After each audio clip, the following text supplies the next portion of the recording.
Cummins powered engine along with 47 RH transmission. My assistant here is going to be my trusty wife that's going to be reading off some of your comments and questions if you have any. And we'll go a little over about what we've got going on here. And as you're well aware, the Cummins engine is a direct fit for the 1966 Dodge Dart. It just slips right in. No. And basically I had to go through and cut the entire firewall all the way around. And if you come on over here, you'll see some of the cutting I had to do. If you take a peek inside the cab here, come on over here, assistant. You can look down there. I had to cut the whole floor out, get the transmission in. Stock, essentially 47 RH with the triple torque converter and an extra forward clutch plate.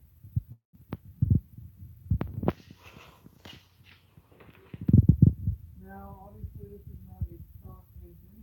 What I've done with this is 200,000 mile motor, stock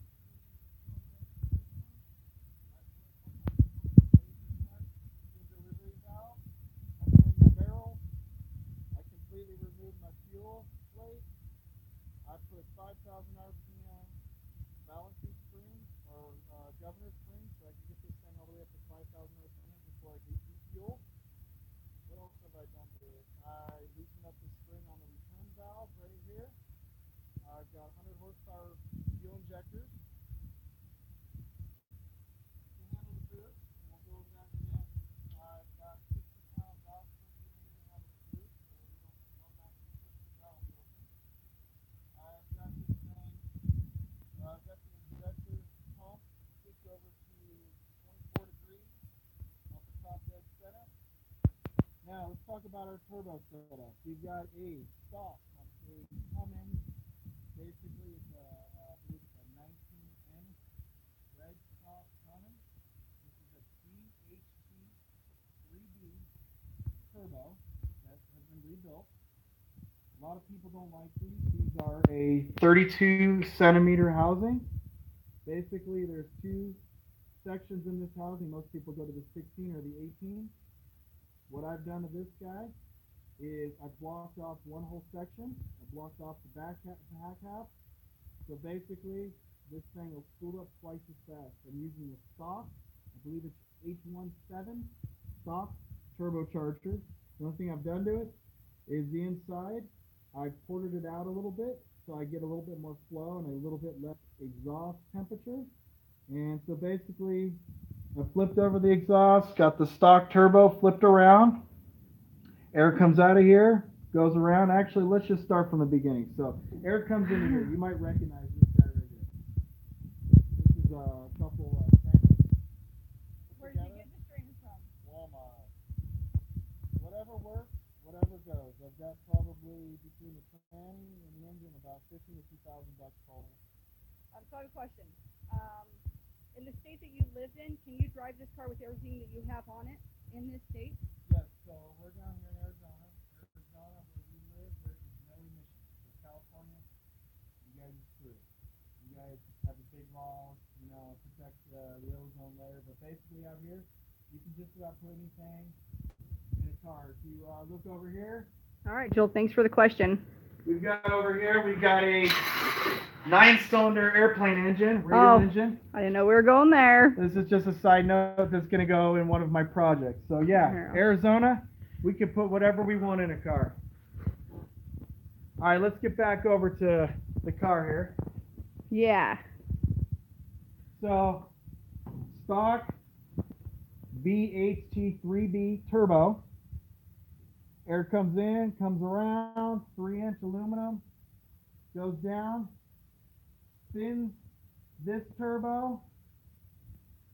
Air comes around into the intake. I opted not to have an intercooler. One reason, I'm not hauling 7,000 pounds plus. This car is barely 3,500 pounds. But what we're going to do for air, to cool the air down, is eventually on the front of this turbo, I'm going to run a low pressure methanol water injection system. And what I mean by low pressure as opposed to the conventional snow injection systems is this is going to be basically sucking in a spray of water. I'm going to use a fogger system that's going to inject the water directly into this turbo, will essentially cool the whole system down, and I'll still be able to maintain the same properties of a normal Hey, high Flame Boy. pressure system. Do you have any questions, guys? Nope, not yet. That was the only one we had. Okay, so basically, small turbo gets the big turbo spooled up. When I had this in my truck, I was getting an average of 75 to 82 pounds of boost, fully line box on the strip. This engine dyno at 518 with the transmission. Keep in mind for stock transmission, stock valve body. All I've changed out was I ran with the triple torque converter, and I changed out the forward clutches inside the transmission. Okay, 2 questions. What exactly are you doing, and what is the horsepower that you're going to get out of it? Okay, so right now, horsepower last rating is 518. I'm going to probably put bigger injectors, and with the water methanol system, I'm probably looking at about 700 horsepower. All right. What exactly are you doing with this diesel into this Dodge Dart? Basically, this is going to be a gasket. So I was going to beef up the front end. This is an 8-body car, very light front end, and my 12-year-old son thought, heck, I jacked it up to this on the bottom and said, let's just put a solid straight axle in it. So we're going to run an early 90s Jeep, Wagoneer, Wrangler, whatever, solid, single drive front end, which is basically nowadays. Or you can Ford or Chevy or Dodge, but you're going to have to deal with the drum brakes. You use the Jeep front end, you've automatically got some disc brakes, some stopping power. Okay, hold on 1 second. Jordan, can you hear us better now? I just messed with the system. Okay, thanks for letting us know that. All right, so we got the twin turbo Cummins power. It is a 5.9 bolted up to a 47 RH. It's not an RE, but it's an RH, non-electronic transmission, coupled to a Ford 9-inch that's in the back that I've cut. And basically it's just going to have a couple links to it to keep it from twisting. Other thing, big myth for everybody out there, a lot of forums. Everybody talks about having to run head studs. This engine, I pulled the head studs out all the way around. I greased them up, and I went through and torqued every one of the head studs accordingly, star pattern. You can back up a little bit. I bolted everything up at 100 pounds of torque, and then I believe recommended torque for this thing was 120 pounds of torque. I torqued them down to 145, almost 150 pounds of torque. Right there, they started stretching. And this engine has been flawless, running 80 plus PSI. So yes, you do not need to do a fire ring. You do not need to use head studs. You probably will. This engine will probably eventually get head studs just to be a little safe. I don't need to be blowing anything. All right. Okay, so basically what's going to happen here? Okay, so next, actually, Flame Boy, I'm so glad you respect his beard because I can't stand it. Oh, she loves this. Oh my gosh. Anybody out there, if you want to prevent your wife from making out with you, grow a beard. She hates it. I do. And then another question was, could this car overheat? Okay, so let's talk about heating issues. Okay, so 2 things. We've got a standard radiator it's not going to be used anymore. I'm using this 3-core radiator that is specifically for a Dodge Dart. I got this badass radiator, which is a 4,000 CFM radiator out of a Ford Taurus. It fits this bad boy almost perfectly. And it is a DC motor, means you can reverse the polarity. So you can make it a pusher or a puller. It's going to be a pusher because it's going to be in front. So as far as temperature, diesels, they automatically run cool unless you're putting load to them. Now, not running an intercooler, if I was towing something with this, yeah, I could run into problems. If indeed I ever want to run an intercooler, here's an option. There's a couple little sports cars out there that they run intercoolers on the top. So if I were to run an intercooler, I'd have to reform everything. I'd put an intercooler on top, and I'd run a scoop. So that's what we do for temporary. Ooh, can you shut the hood? Yeah, so basically this hood pretty much shuts. I just added this so it doesn't shut all the way. Yeah, this as you can see. So basically, once the hood's closed, no one will ever be able to tell it's a diesel. I mean, it's got a bone stock exhaust pipe on the side. Yeah, yeah. What about Came this with weird a- exhaust and pipe it- that's hanging thi- outside here? This car originally came with a big slant 6 with a whopping 904 torque flight transmission and a 7 1/4 rear end, and it you could barely tell. I mean, yeah, I went from an 1.5 inch exhaust pipe, which it came with stock. Now we've got a 6-inch exhaust straight pipe, which was a hassle because I had to feed it through.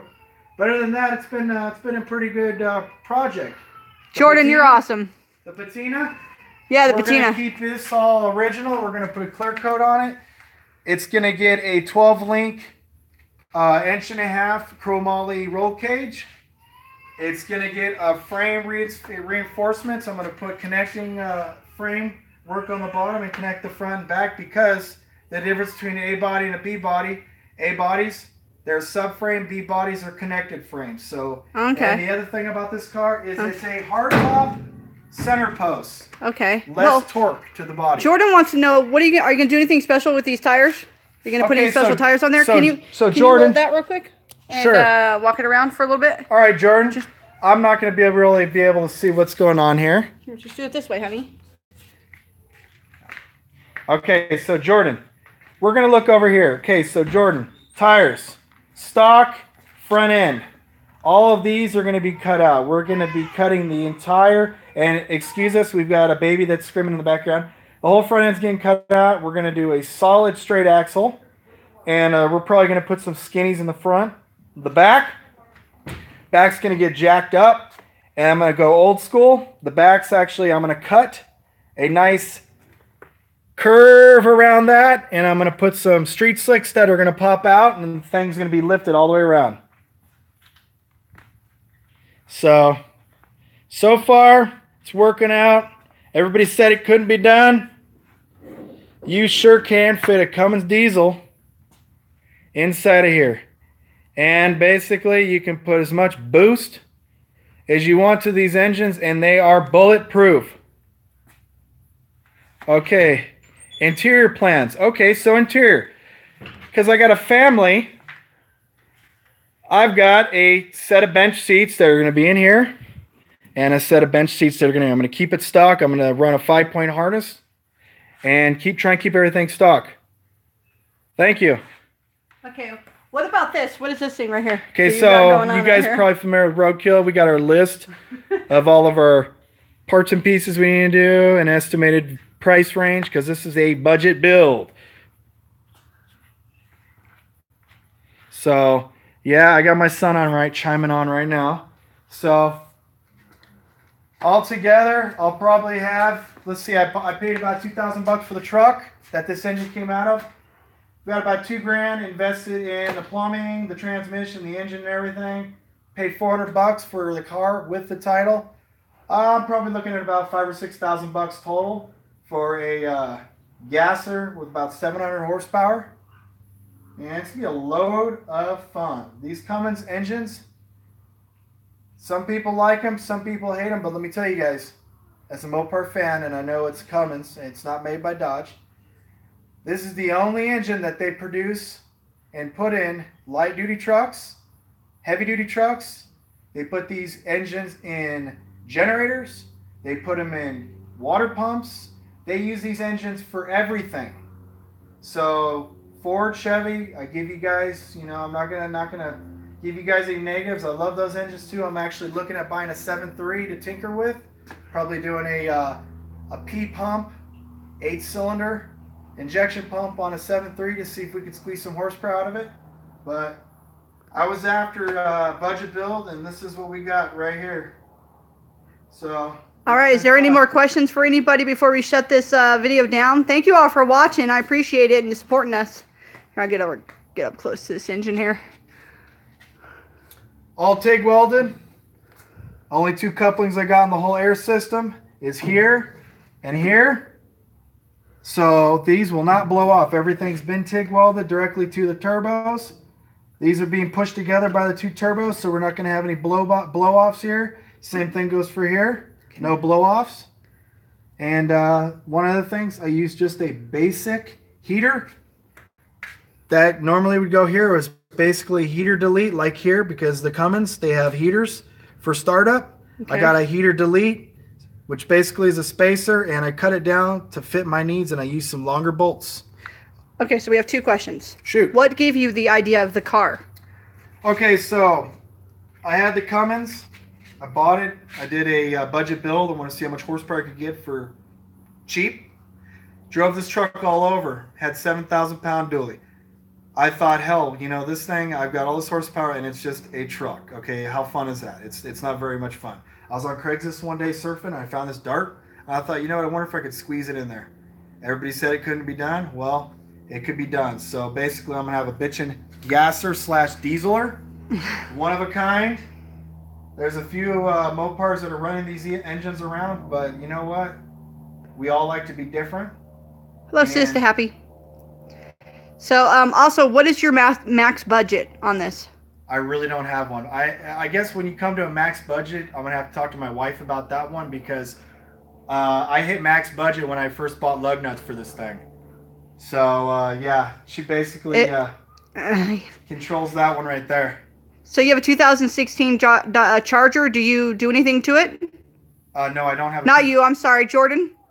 Jordan's got a 16. He's got a 2016 Dodge. Yeah, he has a Charger right now, he said. Is that the SRT or what you got in that thing? Sorry, I'm all shaky. Take it to Hemi. Is it the 392 or the 5.7 Hemi? It could be lagging. He has not gotten back to me. Wyatt said that you were originally going to do a Dodge Charger. Is that true? Yeah, we wanted to do a Dodge Charger, but as you're well aware, the 68 through 70 best body they ever made are a fortune. So as far as doing budgets, unless I could have found something that was completely roached, it wasn't part of the deal. So figured I like Dart. This is it's not the traditional 69, 68 through 70 Dart, which is a sought after body. Actually, even into the 72, people love that body style.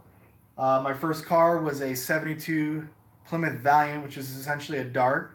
And I pulled the 318 out, and I put a 360 with a set of 340 crank and rod in there, boosted it up a little bit. You probably think, well, that's kind of backwards. No, it actually gave me a little bit more cubes, and ran 12.5-to-1 compression with a YN tunnel ram and two 450 Hollies. So that's the other thing. A lot of people with their gas engines, they always want to put big carbs. You don't need big carbs. All you need for a small block is 600 CFM. Big block, 850 max, you know, unless you're going to turn that thing 10,000 RPMs. So this thing will barely see probably 4,000 RPMs ever.